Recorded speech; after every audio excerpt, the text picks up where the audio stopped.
दास्ताने अमरावती। चाहे आप बंद कर लो दिल के दरवाजे सारे, हम दिल में उतर जाएंगे दास्तानों के सहारे। अमरावती निर्माण की कहानी भी अजीब है, किंतु अत से लेकर इति तक संपूर्णता को शब्दों में पिरोकर आपके लिए प्रस्तुत है समाचार संकलन अशोक भाई जोशी समक्ष। सूर्य की प्रथम किरणों संग अमरावती नगर में प्रवेश करें। मां जगदंबा के पुनीत चरणों में वंदन करते इस नगरी का दर्शन करें। इसकी सुंदरता को, गौरव को आत्मसात करें। इतिहास के पन्नों से लेकर किंवदंतियों तक उपलब्ध जानकारी से लेकर जन श्रुति तक सभी का अवलोकन करें। यह नगर आपका है, मेरा, हम सबका है, हमारे पूर्वजों की धरोहर है। इसकी सौंधी माटी की खुशबू हमारे शरीर में रची बसी है। कर्ज है, ऋण है इस माटी का हम पर। हम एक बात स्पष्ट रूप से कह देना चाहते हैं, उपलब्ध साहित्य और माहिती का आधार ही इस एपिसोड की निर्मित का आधार है। यह डॉक्यूमेंट्री कोई एविडेंशियल प्रूफ या पुरावे का दावा नहीं करता। तो आइए हम निमंत्रित करते हैं, ले चलते हैं आपको इतिहास के पन्नों में अमरावती का दर्शन कराने।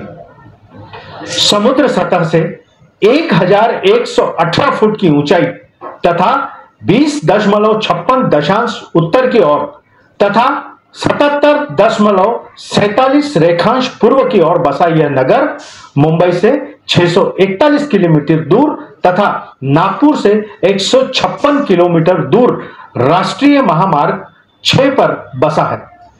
बारिश औसतन 34 से 40 इंच होती है। तापमान अधिकतम 45 डिग्री तक होता है। एक भोज शाखा के विदर्भ नामक क्षत्रिय ने कौंडिन्यपुर में अपना राज्य स्थापित किया। इनकी अनेक पीढ़ियों के राज्यारोहण पश्चात इस कुल में इंदुमती नामक राजकन्या हुई, जिसका विवाह प्रभु रामचंद्र के पितामह अजय नृपति से हुआ।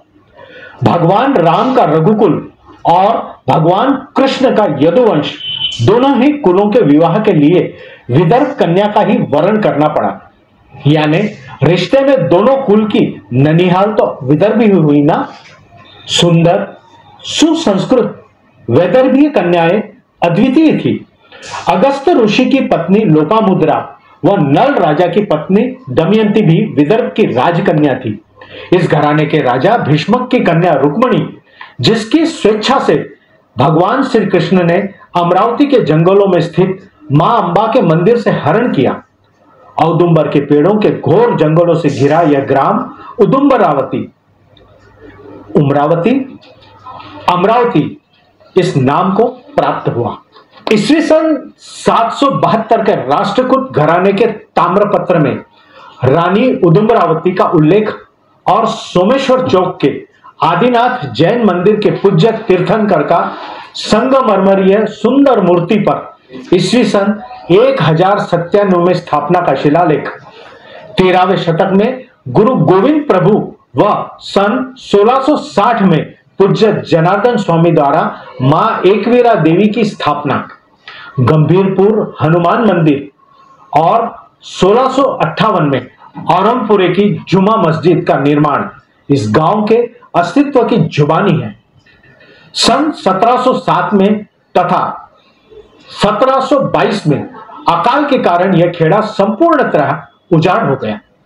सन 1722 में छत्रपति शाहू महाराज ने यह मुल्क राणोजी भोसले को इनाम में दिया। इससे पूर्व परगना बदनेरा बीबी में अमरावती एक छोटा सा कस्बा था। राणोजी भोसले ने सन 1772 में कस्बे के विकास के लिए पक्की दुकानों की चाल निर्मित की, जिससे अमरावती कस्बा अमरावती पेठ बना। सन 1745 में आकोला के तालुकदारों ने हजारों लोगों को आकोला से निकाल दिया। उन्हें अमरावती के रघुजी राजा ने आसरा दिया। रघुजी की गढ़ी आज के कुंभारवाड़े के करीब थी। अमरावती मध्य भारत में व्यापारी मार्ग पर स्थित होने से इसके प्रगति की संभावनाएं प्रबल हो गई। बस्ती बढ़ी, व्यापार बढ़ा और समृद्धि बढ़ी तो चोर डाकू लुटेरे भी आकर्षित हुए अमरावती से। करीब 13 नवंबर 1805 में चिस्तू पेंढारी ने अपने 2000 साथियों संग अमरावती नगर की सीमाओं में प्रवेश किया। आगमन से पूर्व नगरवासी करीब की एक टेकड़ी के पत्थरों के नीचे अपना कीमती माल असबाब छुपाए, इसीलिए उस टेकड़ी का नाम माल टेकड़ी पड़ा। नगर के प्रतिष्ठित व्यक्तियों ने नगर को लूटने से बचाने की योजना बनाई। वह चिस्तू पेंढारी का भव्य राजेशाही स्वागत किया। नगर की लूट खसूट आगजनी माता भगिनियों को बेआबरू होने से बचाने सन 1805 में रुपए 7 लाख का नजराना चिस्तू को दिया गया।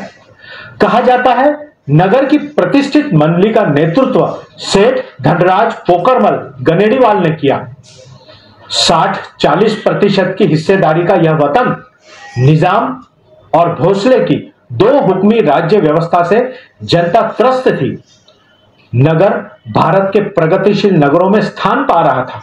नगर की सुरक्षा के लिए एक परकोटा बनाकर संरक्षण की योजना सन 1806 में बनी और सन 1821 में पूरी हुई।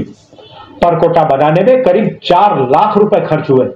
2.25 मील लंबाई का यह परकोटा 20 से 26 फुट ऊंचाई का है।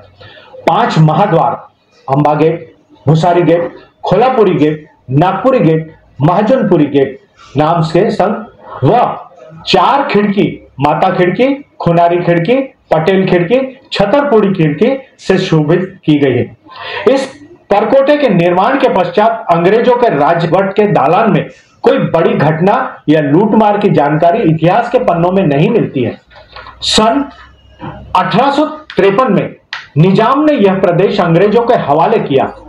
निजामत बदली, अपने को छोड़ लुच्चे अंग्रेजों का राज्य आया।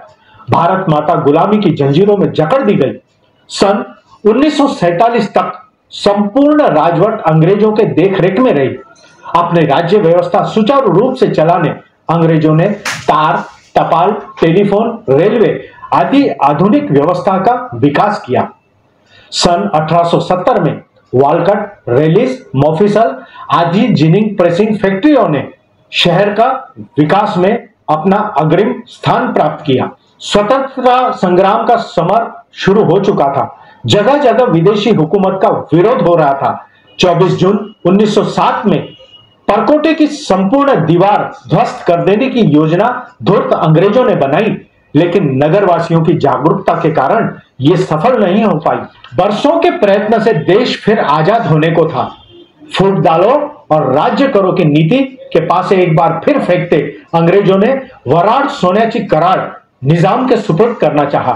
हैदराबाद का निजाम अपना प्रदेश पाकिस्तान में मिलाना चाहता था।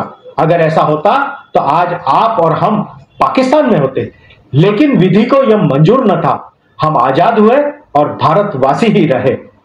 14 अगस्त रात 12:01 को यानी अंग्रेजी गणना के अनुसार 15 अगस्त पर भारत आजाद हुआ।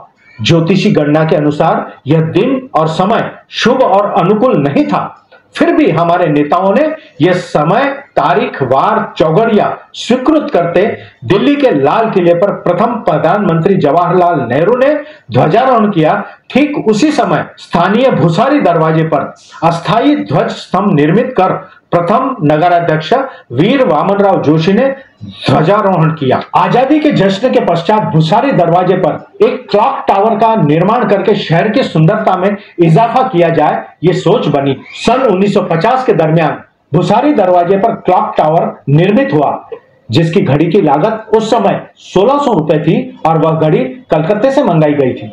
कालांतर में भुसारी दरवाजे का नाम बदलकर नेहरू द्वार रखा गया, जो बाद में बदलकर जवाहर गेट में परिणित हुआ। ब्रिटिश कारीगरी से निर्मित यह क्लॉक वाइंडिंग के बाद 7 दिनों तक चलती थी। तीसरी मंजिल पर लगा कांसे का घंटा अपनी मधुर ध्वनि से जनता को समय तथा कर्तव्य का ध्यान दिलाता था। अमरावती वासियों के आन बान शान का प्रतीक थी। इसे हर सप्ताह चाबी देने का काम नगर पालिका के कर्मचारी करते थे। बाद में अमरावती शहर के सुप्रसिद्ध सुखदेव सिंह आर्य को घड़ी रख रखाव का काम सौंपा गया। कहते हैं समय बदला, रखवालदार बदले और नगर पालिका महानगर पालिका में परिणित हुई।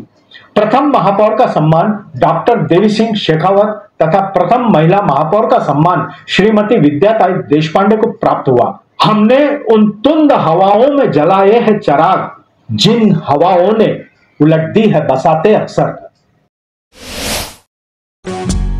श्रद्धा फैमिली शॉपिंग में जाएंगे हम सभी, साड़ियों की नई डिजाइन देखो यहीं से लाएंगे। श्रद्धा फैमिली शॉपिंग में जाएंगे हम सभी, लेडीज जेंट्स बच्चों की हर फैशन लाएंगे सभी। फैशन के सफर में आप भी आगे ही आगे बढ़ते चलिए, क्योंकि बिजीलैंड का सबसे बड़ा आलीशान भव्य showroom Shraddha family shopping and mall, busyland complex, Nandgaon Peth, Amravati.